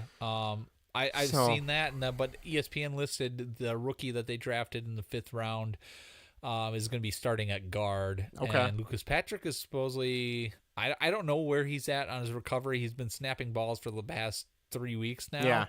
If he can snap, put him there. Yeah, I agree. Unless Olin Kreutz is holding, Matt Eberflus's family hostage or something, and that's why they're still starting him. I don't know. There's no reason why he should be starting. He's a NFL backup, and that's where he needs to be. Yes, you nailed it. I would agree 100%. So yeah, I don't know. Man, it's hard to watch. And then I know. Do you want to talk about Sam Mustipher and his blocking practice? Yeah, so after this week he went on a blocking spree, not in a good way. It was on Twitter. I guess he was finding people that were writing bad about him and started blocking everybody that had something negative to say. It's like at that point it's like, Bud, if you're this upset about it, maybe put something good on film, because I can't imagine that the film room has been too kind to you and practice has been too kind to you for as bad as he's played. I mean, what was it? The Packer game. He got blocked into the defender for the Packers, threw him into Lucas Patrick and pretty much took 2 guys out with 1 block. I think Sam Mustipher, he needs to kind of look in the mirror and, maybe put a little better stuff on film. Yeah, I think you nailed it. Vinny, you also found this. I'm pulling this up. This is just. Do you want me to read this, or would you like to read it? I got it. Yep. All right, go ahead. So this is from Brendan Shagru? Is that right? Shagru? I think is it Shagru? Yes. Okay. Go ahead. Brendan Shagru wrote this. Want to hear a sad Bears fact? Tom Brady has 23,996 career passing yards and 174 TDs in his 40s alone. That's 500 more passing yards and 20 more TDs than the Bears all-time passing leader, Jay Cutler. Oof. Tom Brady, playing in his 40s, would be the Bears' leading passer in team history. How pathetic is that? That's rough. That is really rough. That is really rough. That is pathetic. All right. I don't know how you recover from that one. I think we should just leave it on that sour note. I think we're talking about the manures of the Midway. Yes, we can move on. All right, we are going to shift gears to our whatever topic, something a little bit more lighthearted. Here we go. Now it's time for whatever. Whatever. Whatever. Whatever. Whatever. Whatever. Whatever you want. Whatever I want. Whatever, dude. Irrelevant. Whatever, dude. All right, Vinny, now that you're back, would you like to take over the whatever segment, or what would you like to do? Sure. All right, yes, take it away. This is whatever. Oh God, baseball and whatever. Thanks, Justin. I got you. I should have practiced maybe a couple times. You got to read. You got to do it in the mirror. You know, that's all right. But yes, this is whatever baseball and whatever. Oh, there you go. And this week we are doing top 5 PC games. I think for me, PC games were the first video games I played. I don't know about you, Justin.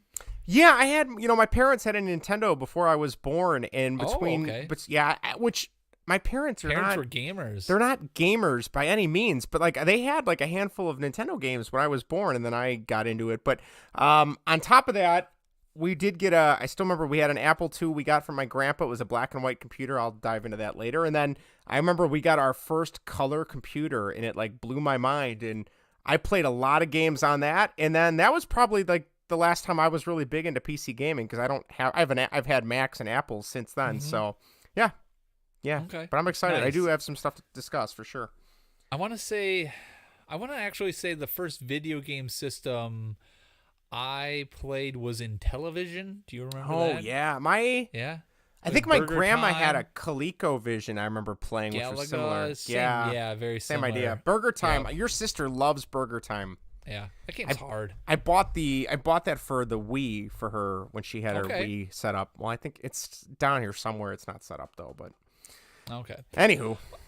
Justin, I will have you go first. What is your number 5 for top 5 PC games? All right. So I kind of went back and forth if it should just be the games I played at home on my personal computer, but then I thought about it, and I spent a lot of time in the computer lab in elementary school, and that was before every district was 1-to-1, which is like what my main focus of my job now is as a tech coach. But going to that computer lab, at first we had these old ass Apple computers, and then eventually we got the new hotness, which would have been the colored iMacs at the time, if you remember those. Nope. But anyway, this first one, and actually, hold on, I have the sound clip loaded up here. It doesn't sound good because I didn't use Audacity. I used Final Cut Pro, and it didn't come out very good. But this game had checkers, backgammon, which I never played because I didn't know how to play it, Yahtzee, which was called Yacht, Go Fish, and there was one more. I don't know what it was, but here is the sound clip. See if you can figure out the game, Vinny. Yes, I have one card. It's your turn. Go fish. Nothing? I'd like to have Go fish with Mario? Bombs. Mario, go fish. All right, that's it. My sister and I, we Mario, go fish. All right. Anyway, the game is Mario's Gaming Gallery. Have you ever heard of that? Nope. We had that on all the school computers at school when we had iMacs finally. And if you finished whatever the project or assignment was in computers class in grade school, this would have been like maybe 3rd or 4th grade, 5th grade. That was one of the few games we could play. So you could play Mario Checkers, you could play Mario Go Fish, and everything had Mario focused characters. So like Checkers was Yoshi's versus Koopas. And then if you got kinged, it would turn into like a Bowser or like a bigger Yoshi. Go Fish was pretty good. They had all the different characters instead of like the suits and cards. Yahtzee was pretty good, although like I said, it was called Yacht. And then Backgammon, I never learned how to play because I didn't know how to play. But now it's going to kill me. I don't know what the last games were. Let's see. What was it? I don't know. I can't find it. But anyway, it came out in 1995, so it would have been right around the mid-90s time. Such a good game, such a fun game, and I want to say it was the first game. Oh, Dominoes! It had Dominoes. It was the first game with the guy that does the voice of Mario now, which is Charles Martinet, and he's done it ever since 1995. He does well, and he's not doing it for the movie, but he's done it for all the actual video games since then. So that is my number 5, Mario's Gaming Gallery. That is one my sister and I occasionally will send each other just YouTube clips of that game because we're weird and we just crack up. So. Interesting. Yes. Never heard of that one. Really? But it's so good. Yeah. So good. My number 5 is a game called Commander Keen 4. Secret of the Oracle. I don't know if you played Commander Keen games on Yes, computer. I did. Did you play Commander Keen 4? Let me look. I don't know which ones I played. I think I played Commander Keen and Goodbye Galaxy. I don't know which one that is. Okay. Is that 1 or 2?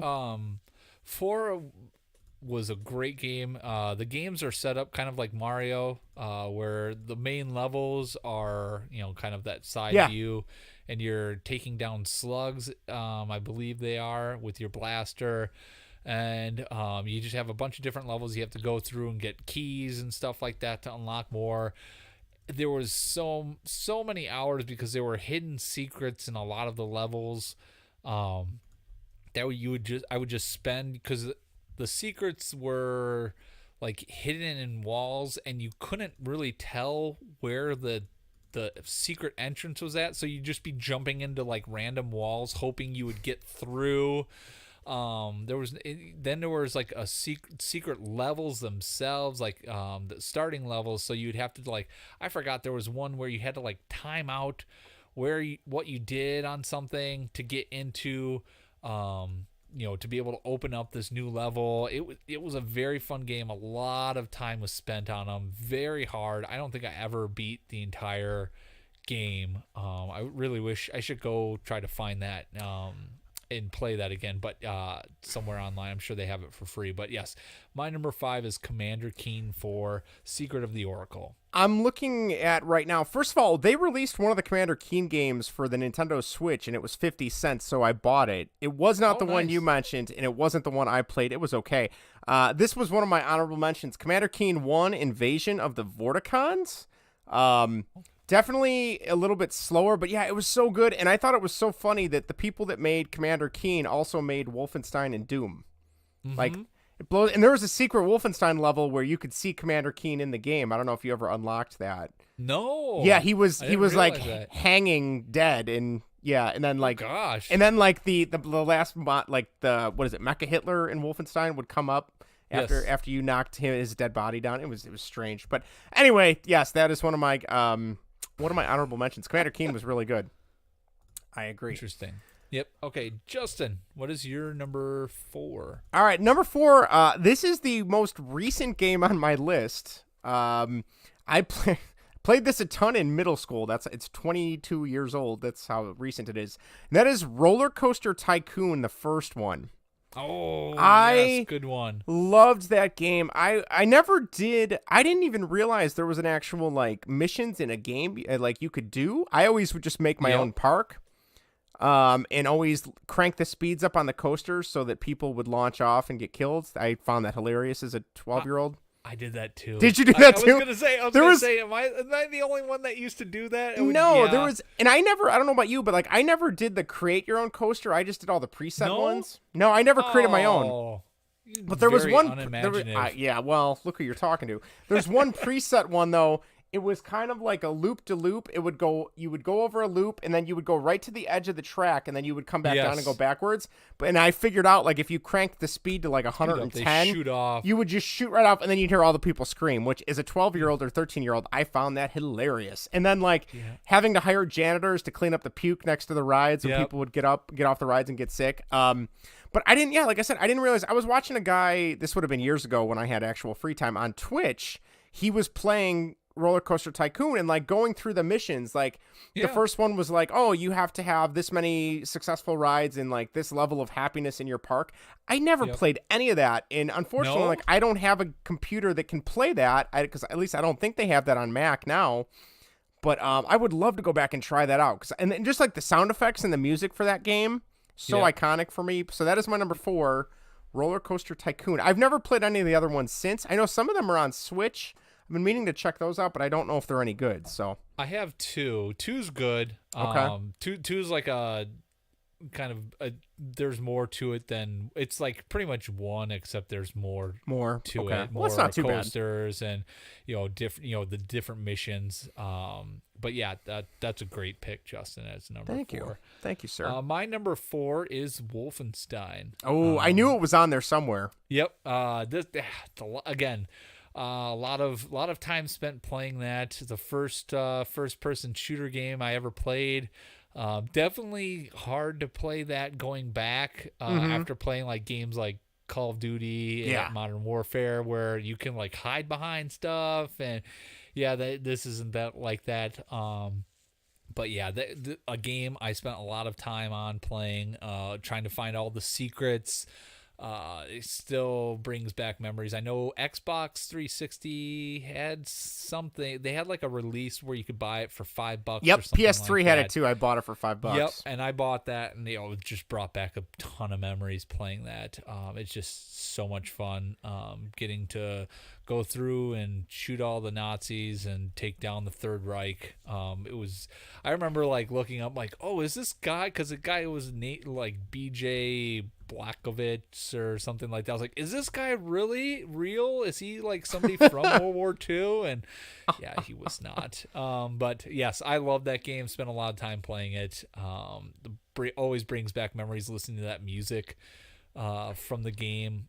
Is very iconic. So yes, Wolfenstein is my number 4. That's a really good one. And I actually, in our private chat, I'm sending you the link to Commander Keen in Wolfenstein. I don't know if that'll go through, but that's a Google search. Anyway, Wolfenstein was great. Like that was one I played that after I played Doom. So I didn't realize Wolfenstein came first. So it was obviously it's kind of like you're going back a little bit, but it was still good. And I bought that on PS3 for $5 when it released again. And I remember that your sister and I were dating, and like I remember the night I bought that, I'm like, oh yeah, I bought Wolfenstein. I'm sure you don't know what this is. And she's like, Wolfenstein, I know what that is. Me and Vinny and my sister, I know where all the secrets is. And sure enough, I think this might have been one of the reasons I married her. She grabbed the controller and she was just going along the wall, hitting the button everywhere. Yep. She's like, yeah, there's a secret here. There's a secret here. Good game. The fun, the Mein Leben, and the sound effects and all that. But that's a good one. That's a good pick. Justin, that screenshot you sent me is from Doom, not Wolfenstein. Oh, really? That's Doom. Commander Keen's in Doom, not Wolfenstein. Oh, well, I feel like a dummy now. So, yes, you are. That is Doom. What? Yeah. That must have been a secret level in Doom. I don't know what I'm thinking of. Okay, my life is a lie. All right. Yes, it is. All right, Justin, what's your number 3? My number 3, this is a classic. This was the source of our thumbnail for this YouTube episode. I literally had the idea for that thumbnail at work on my lunch break, and I immediately texted myself an email reminding me to make this when I got home. And that is the original Oregon Trail, although this was the Oregon Trail for Mac, so it was a couple of years older. It wasn't the original like DOS one that was all neon green and black. That was another one. It was when we got done in computer class, you either played Oregon Trail or you played Mario's Gaming Gallery. Those were really your only options because we didn't have a lot of games at the time. Or Math Blaster, which, not that great. But anyway, I still remember like our computer time was like 45 minutes, so you never had a chance to make it all the way to Oregon. at all. Oh, And yeah. like, you know, I remember I would always start as a banker because they got the most money, and I would just buy like 2,000 pounds of food because I thought it would last that whole time. And then, you know, my wagon wheels would bust and my oxen would die, or I'd float down the river and it would tip over and bullshit would ensue. And then like hunting, I didn't realize you could hunt, and if you hunted too much, it would make the animals in the area scarce. Like, I thought that was a cool factor. Interesting. Never knew that was in the game. But yeah, that was a great one. I honestly don't know to this day. I might have beaten it once as an adult on like a free site.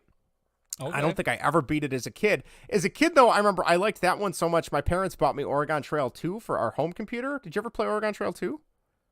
I didn't know. I haven't really even played Oregon Trail 1. Same idea, kind of cool because you could pick different places, so you didn't have to go to Oregon. You could go to California for the gold rush. You could go to Utah. Okay. I guess if you were a Mormon, I don't know. I guess I don't know why else you'd go to Utah. But the other cool thing was the graphics weren't like pixels anymore. It was like actual people they photo imposed in the game, and then you could click on them and they would move and talk to you and stuff. So it was pretty neat, a little bit different, but that was a good one. That was one of my honorable mentions. But the original Oregon Trail, bar none, excellent game, and it taught you stuff about the Manifest Destiny West, you know? So Yeah. there you go. That's my number Nice. 3, Oregon Trail. Did you see the Paramount Plus show? Was it 1896 or whatever? The Yellowstone thing? Yeah. Did you see that? The Yellowstone prequel? No, pretty my parents swear by Yellowstone, and I just kind of tune out. So when I saw this was Yellowstone related, I zoned out. But I've heard it's It was good. Is it good? You would like it, you know, especially being an Oregon Trail, because that's essentially what it's essentially is. Oregon Trail, but for you know, live action. Well, and Sam Elliott's in it, right? I like Sam Elliott. Yeah, He's kind of cool. It was very good. So I recommend watching All right, it. I'll It doesn't have anything to do. I mean, it's Yellowstone, but it's not. Yeah. Yellowstone. Same because idea. It takes place way too far in advance. It just kind of shows you how they came to that land pretty Gotcha. much. But yeah, good show. I recommend watching it. Cool. But, all right. Well, I will find some time to play Oregon Trail and then watch that. That sounds good. Yeah, there you Sounds go. like a plan to me. All right. So yeah, that's my number 3. Good choice. Yeah, I know that's an iconic game. Oh, yeah. But I never played that. My number 3 is one you already mentioned, is Roller Coaster Tycoon. Oh, good choice. Same thing for the same reasons you mentioned. You know, I liked being able to build my own roller coasters because I love riding roller coasters. I always thought it was lame that nobody ever found my roller coasters to be exciting. They all were terrified of them. Yeah, I don't blame them. Well, they would successfully live. It's not like I'd shoot them well. off into oblivion, like some people. That's mistake number 2 right there. I always found that it was upsetting because it's like, man, if I ever saw a roller coaster like that, I would want to ride it, but no one ever wanted to. But it was always fun. I actually did go through and like work on beating the missions, which was fun. Mm-hmm. I remember there was one park I always liked to do. There was one park that was just massive, I remember, and I would take and I usually just do that as kind of like free play. And I remember I built a go-kart race around like the entire place, and I don't know why, but people would complain as they were on the ride It's that they too wanted long. to leave the park. I want to go home. And I was like, man, if I could, like, again, if I could be on a go-kart track for that long, that would be so much fun. Heck but yeah. people would just complain that the ride was taking too long. But Screw again, them. right, and then you'd take them off the ride. If they were complaining, just throw them in the water then and have them drown. I was an awful person in that game. But yes, Roller Coaster Tycoon, a lot of hours spent building rides that no one would want to ride is my number 3. Very nice. Very nice. All right, my number 2. We're getting into like some classics here. This one, I was actually just talking to my parents about this one because they were in to watch Maddie today. And they were asking what our topic was, and I had brought this up because this reminded me of something I did as a kid. My number 2 of all time for computer games or PC games is Doom 2. Oh, okay. Doom 1 is good. Don't get me wrong. It's one of my honorable mentions. But Doom 2, just the double-barrel shotgun. I sound like I'm a crazy person saying this. It's awesome. Or the super shotgun. All the extra levels, all the extra stuff. Just awesome. I played that so much as a kid. And I still remember to this day, like, our family friends, he built the computer for us, or bought it for us, not bought it for us, but got the parts for it, and would always give us games for me to play. And a lot of the games were first-person shooters because that was like the explosion of those types of games at that time. And I remember, because they were kind of gruesome. Looking back now, they're tame compared to what's out there now. Yes. But like I remember my parents were like, "All right, we're gonna let you play this." I remember this conversation because I was like 6 or 7, and I remember them being like, "We're gonna let you play this, but if we notice your behavior is changing, you're done." Like there's literally like this sit down discussion, like if it was okay or not. And that's one thing that always drives me insane. Whenever something happens, it immediately goes to like, oh, blaming video games. Yep. And like, there's a rating system on these games, just like there's a rating system for movies. And if you're a parent and you can't educate yourself, that's a whole nother problem. But anyway, I got to play them because I was normal. Ish, yeah. But anyway, I remember my dad played that with me a lot too. We would play it together. And I still remember to this day, there was a line of code you could put because it ran in DOS. And if you put this executable in, you could skip to any level you wanted, right? It was like a cheat code. But my parents wouldn't let me use it because they were afraid there'd be some level at the end that was super scary or super violent. So they would never let me use that. I had to just play the game on my own because they knew I wouldn't get very far, so it wasn't a big deal. So my dad would always use it, and I would sit next to him and watch him play. And over the course of like a couple days or a week, I just kept watching him type in this code or this executable, and I literally memorized it in my head at like age 6. Wow. I was, yeah. You're and anyway, genius, child prodigy. Yeah, look at where I'm at now. But I remember my dad came home for lunch, and I remember I was playing Doom, and I'm like, or Doom 2, and I'm like, you know what? I think I got this. So I exited the game. I was in the DOS prompt, and I typed in the line of whatever the executable was.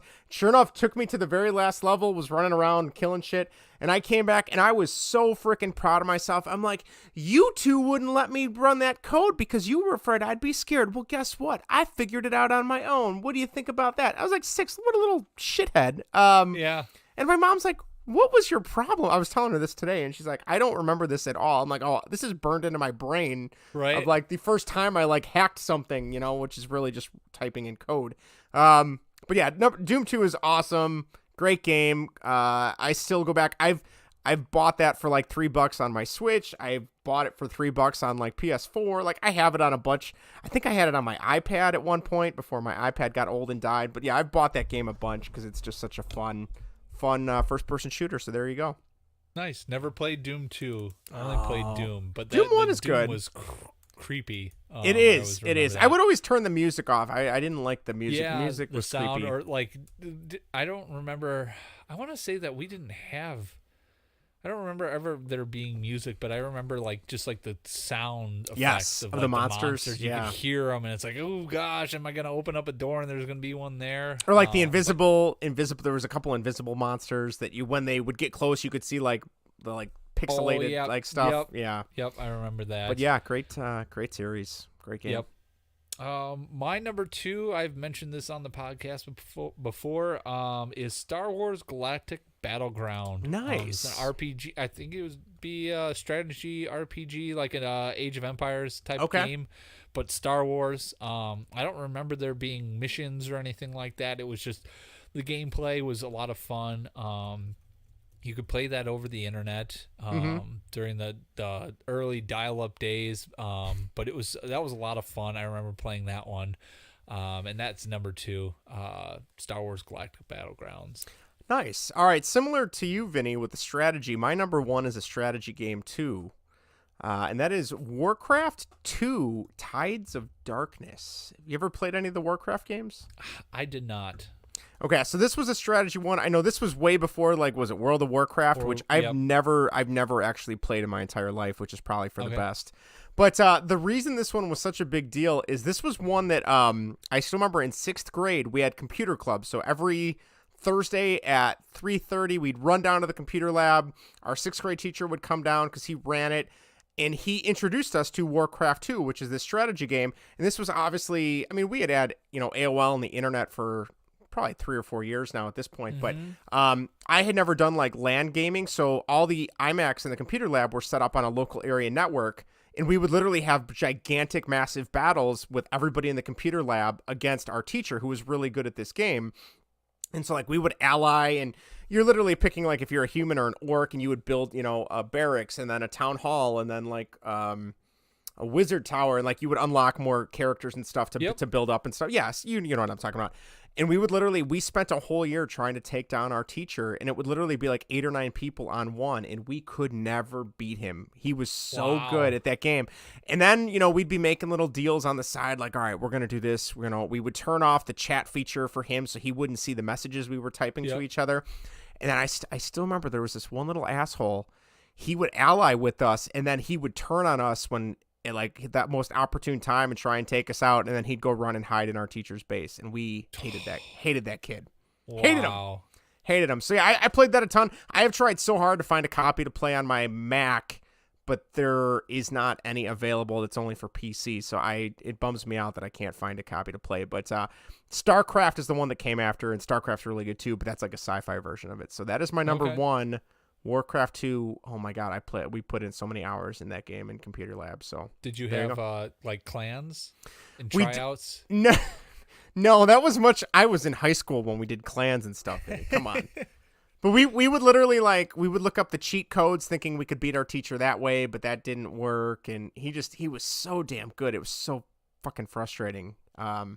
Yeah, my friends and I from elementary school that I still talk to, we still talk about this. Like, that's how much of an imprint it left on us, which sounds so stupid, but as like a 10-year-old or 11-year-old, it made the coolest thing that your teacher was taking you on these video games. So that's my number one. Yeah, nice. That's my number one. That's a good one. Yeah. My number one is Age of Empires 3. I've heard that's a great game. I think I still have a copy of that, or maybe I lost it. I don't know. But yes, I put in a lot of hours playing that one, playing the missions. I know it was like the first Age of Empires that I played the actual story mode on it, it was fun.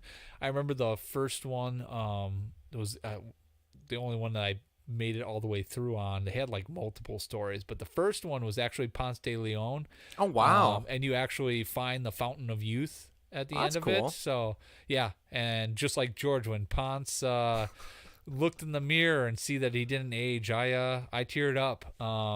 But no, it was a fun game. That one was colonial based, so it was kind of more near like the Revolutionary time type of thing.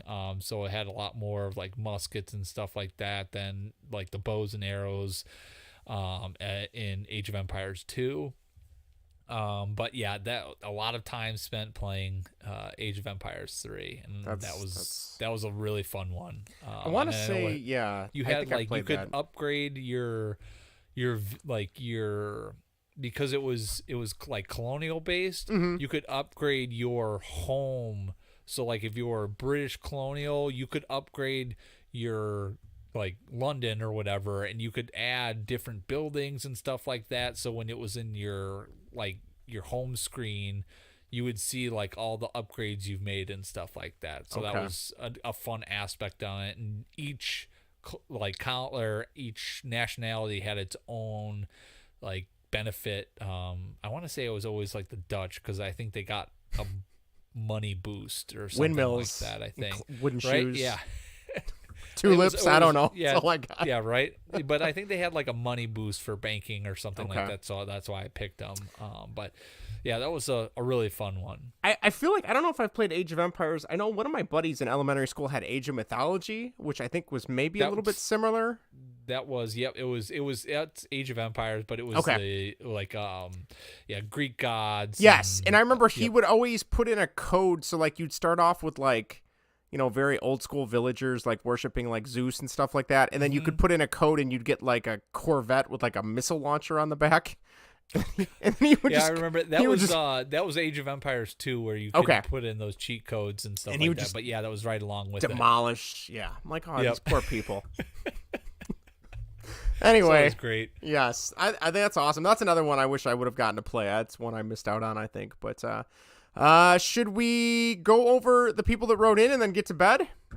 Do you have any honorable mentions? I do, yes. Let me run through mine. I have too many. Dark Forces, which was just Star Wars Doom, was awesome. Really good game. Treasure Quest and Math Storm were 2 educational games I had as a kid. Loved those. I actually found videos of plays on those on YouTube, and it made me all happy and warm inside.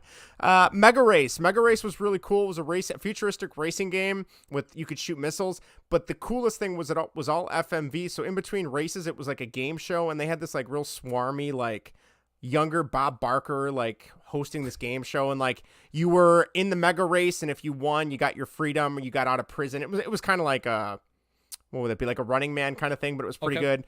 Oregon Trail 2, Wolfenstein 3D, Doom, SimTown, and SimCity 2000. SimTown was a lot of fun.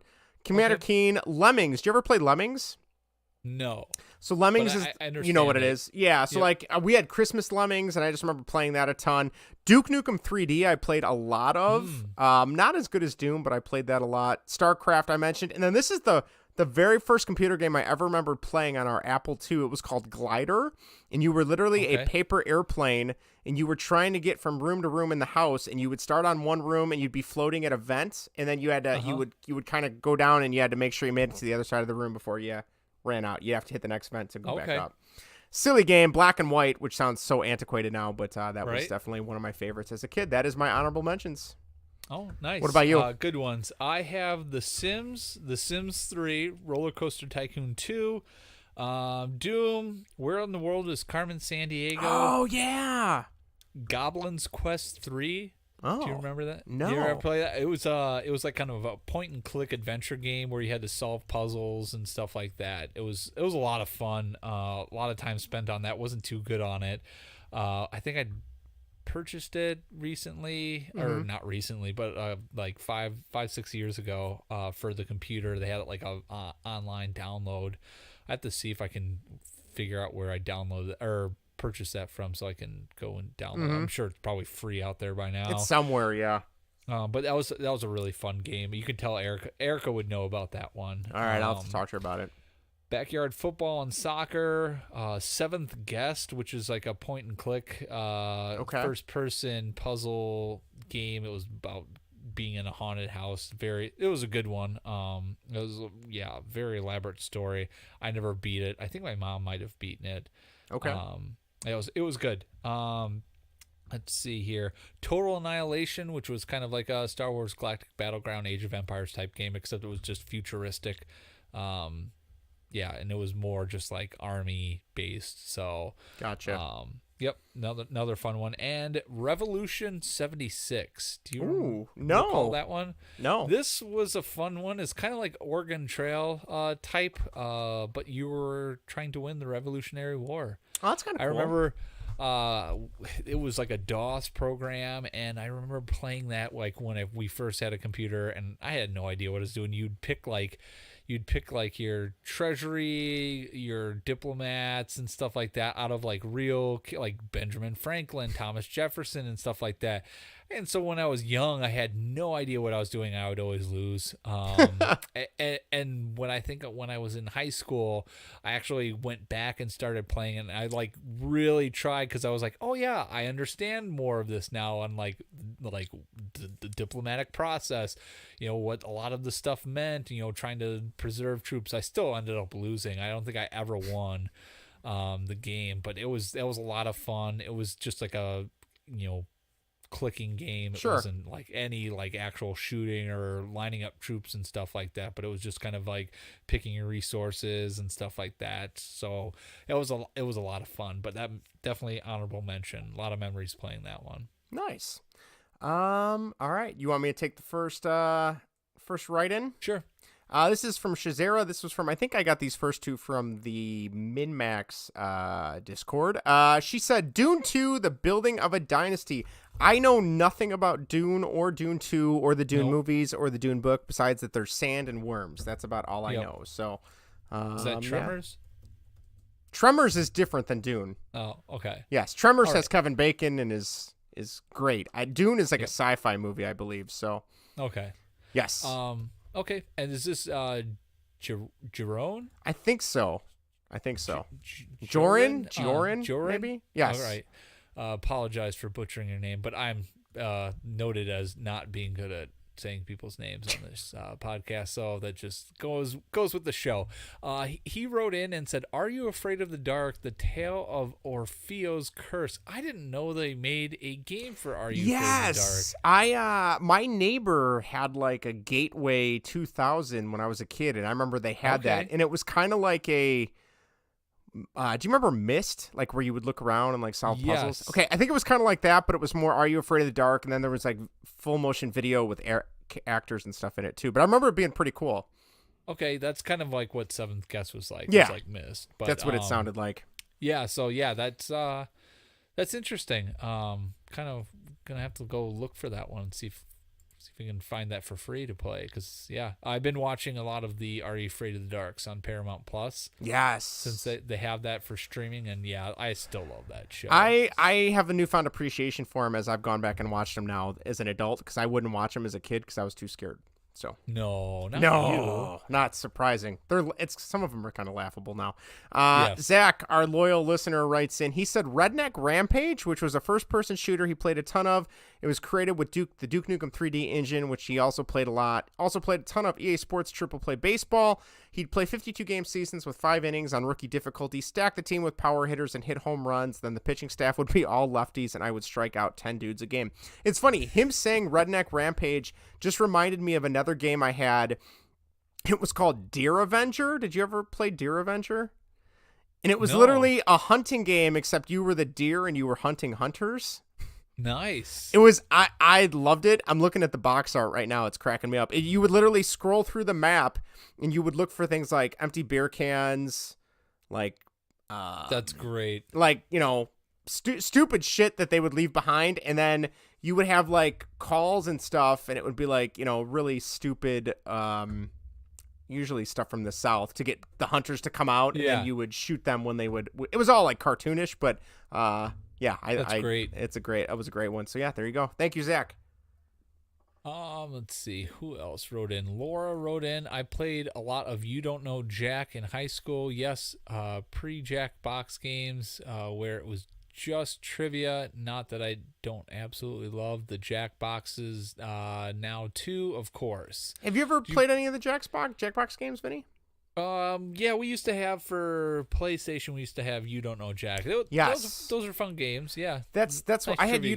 I had You Don't Know Jack for PlayStation, and then now they remade it You Don't Know Jack for PS4, which I think I still have. But a lot of the trivia games now, they call them the Jackbox games, and there's different ones, but they're all instead of using a controller, you use your phone, and you just access the game from your phone, and then like you just tap. It's great because like when we've had family parties and people are like kind of hesitant to want to play a game because they don't know how to use the controller. But it's like, oh no, this is just a trivia game. You use your phone, you go to a website, and it connects to the PlayStation. And then there's a really cool game. It's called Drawful, where it will give you something to draw. You draw it, and then it pops up on the TV, and people have to guess what you're drawing. So, pretty cool. Nice. Jaybird, our guy. True story. I think I saw Jaybird walking into work while I was driving to work one day, because I think he works very close to where I live, if I'm not mistaken. He does, yes. And I recognized him. I don't know. This is neither here nor there. Anyway, he writes in and says, number 5, Sim Farmer. Never played that. Commandos Beyond the Call of Duty. Commandos Beyond Enemy Lines, which I just saw one of them was on sale for Switch, but I've never played those. StarCraft Blood Wars, which was the expansion, great game. And then number 1 is the original StarCraft, also a great game. I had that for my MacBook, I think, when I was in high school or college. I can't remember which, but great game. And he had Big Game Hunter as his honorable. Oh, yes, thank you, Big Game Hunter. I've never really played any of those besides the... No, well, it's like Deer Avenger. I'm assuming same thing, yeah. Yeah. Yeah. Ashley writes in Seventh Guest and Roller Coaster Tycoon. Good choice. Both great games. I'm sensing a trend here. The other sister, Erica, writes in The Seventh Guest and Wolfenstein 3D. Yep. All right. Funny, I had him on. They had him on my list too. Popular at our household growing up. Yes. Dr. Mantis writes in SimCity number 5, number 4, Star Wars Galactic Battlegrounds, number 3, Age of Empires, Age of Mythology, number 2, The Sims, and number 1, Age of Empires 2. That was one. I've never played any of the Sims games. I've always played SimCity. That was it. But the Sims, the original Sims was great because you could do the cheat codes, so you get all the cash, and it was always fun just building houses and stuff like that. Right. Actually playing the games sucks. Well, it's hard. Like you gotta. I mean, it really puts it into perspective on being an adult. Like, especially if you have a kid in it. Like, it would always be like, oh, well, I'm gonna put the kid down in the middle of the floor and off to work I go. And it's like, yeah, you really can't do that in real. I mean, if you think about it, like, I don't remember you being able to hire a maid. Like, you're right. Person had to stay home with the kid, or you just leave it on the ground and let it cry. And yeah, it was, let the person go in the pool and swim around and then take out the ladder, and then they can't get out, and then they end up dying. There was a series I used to watch on the website called Giant Bomb. They're like a tech video game site, and it was called 13 Deadly Sims for Halloween one year, and they created themselves in the Sims. And then the goal was each episode they had to try and find a way to kill off their character. Nice. And some of them it was really hard. Like you had to try and get like a bunch of trash around, and then like make sure the fridge would start leaking, and then you'd have to like try and use like the microwave while you're standing in the puddle from the fridge and stuff like that. It was a pretty funny premise. But our last one, Greg Probst writes in Descent. Descent was good. I did not have Descent, but my friends did, and it was kind of like you were kind of like in a spaceship, but you weren't in space. You were going through like these underground caverns and things and shooting stuff. Full Tilt Pinball, I don't remember. USA. Go ahead. Full Tilt Pinball, was that what was like came with the computers? Maybe. I remember Pinball 2000, which I don't know how much I played of that, but he also said USAF, produced by EA and part of the Jane's Combat Simulation series. I shit you not, I found this at the freaking dollar store in 2002. I love Greg's his candor, yes. Played it nonstop. Great flight simulator. I thought Over G Fighters on Xbox 360 would be a good reboot, but no, it was crap. I wish I still had it though. $39.90 on Amazon. Ooh, $350 on eBay, but my stinking laptop doesn't have a disk drive. I don't think any laptop does anymore. Greg, you can buy a USB disk drive for like $20. I have one for my I don't know what my M2 Mac or M1, whatever the hell Mac I have now. I played that game. Did you? I'm looking at the screenshots. I vaguely remember this game. I don't know if I owned it or somebody I knew owned it, but I remember playing this. All right, now you got me looking at it. No, I definitely didn't have. Definitely didn't have this. I remember you could select your missiles on the plane. Gosh, this is bringing back a lot of. I'm like having a flashback. You're going down a rabbit hole now. You know? Yeah, I'm gonna have to stay up a little bit longer and kind of look into this. I feel Thanks like a lot, Greg. There's a couple websites I've found where you can play some of these old games for free, but the cockpits are looking familiar. Yeah, wow. For whatever reason, this is bringing back some memories. Somebody I knew owned this game, or I played it. I'm gonna have to do some more research on that. But Greg, good pick, because what I'm looking at, I vaguely remember it. So good job. He also said Simtown. He said in 5th grade, when you got in trouble at recess, you had to sit in the library and read, which is boring. Oh, Greg, you're killing me. So to separate me and my friends, some of us would go to the computer lab instead, but we're told we weren't allowed to use the computer. So naturally, I would jump on the old eMac, and the two things you could play were Simtown or Kid Pix. Wow, Kid Pix I have not heard about in years.